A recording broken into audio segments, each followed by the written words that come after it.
పారిశుద్ధ కార్మికులు ఒక్కరోజు పని చేయకుంటే ఏ సిటీలైనా ఎంత గబ్బులేస్తాయో ఎన్నోసార్లు చూస్తూనే ఉంటిమి.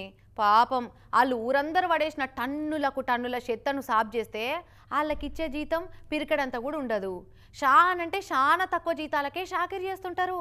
మరి అసోంటి బడుగు జీవులకే కదా అందరికంటే ముందు జీతాలు ఇవ్వాల్సింది. కానీ మెదక్ జిల్లా మసాయిపేట పంచాయతీలు మాత్రం సఫాయి కార్మికులకు జీతాలు ఇవ్వకుండా కడుపులు మారుస్తురట.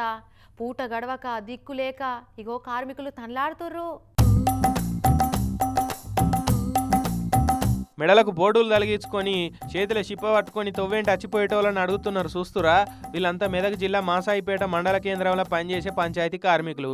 వీళ్ళకు 3 నెలల సంది సర్కారు జీతాలే ఇస్తలేదట. రెక్కాడితే కానీ ఒక్కాడని బతుకులే. 3 నెలల సంది జీతాలు ఇవ్వకుంటే ఏం తినాలి, ఎట్లా బతకాలని బాధపడుకుంటా ఇగో ఇట్లా తొవ్వేంటి చచ్చిపోయేటోళ్ళను బిచ్చం అడిగి నిరసన చేస్తున్నారు. పెద్ద లీడర్లు కార్మికుల కాళ్ళు గడిగి వాళ్ళతోటి భోజనాలు చేసి వాళ్ళే నగరాన్ని శుభ్రంగా ఉంచే దేవుళ్ళు అన్నట్టు పొగడతలతోటి మునగ చెట్టెక్కిస్తుంటారు. కార్మికులు ఎవ్వరు కూడా వాళ్ళ కాలు మొక్కాలే, పక్కకు కూసబెట్టుకొని అన్నం తినాలని ఏం కోరుకుంటలేరు. మేము చేసిన పనికి మాకు టైంకు జీతాలు ఇస్తే చాలు, మా బతుకులను గుర్తిస్తే చాలని కోరుకుంటున్నారు. మాకు సారీ అన్నట్టు జీతాలు వస్తున్నాయి.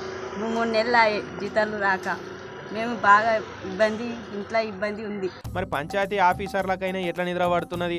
కార్మికులకు 3 నెలల సంది జీతాలు రాకుంటే పైనోళ్ళతోటి మాట్లాడి ఇప్పించే ప్రయత్నం చేయాలి. కానీ మా జీతం అయితే 1 తారీఖు వచ్చింది చాలు, ఎవలేడో పోతే మాకేందన్నట్టు ఉంటే ఎట్లా అని అనుకుంటున్నారు జనం కూడా.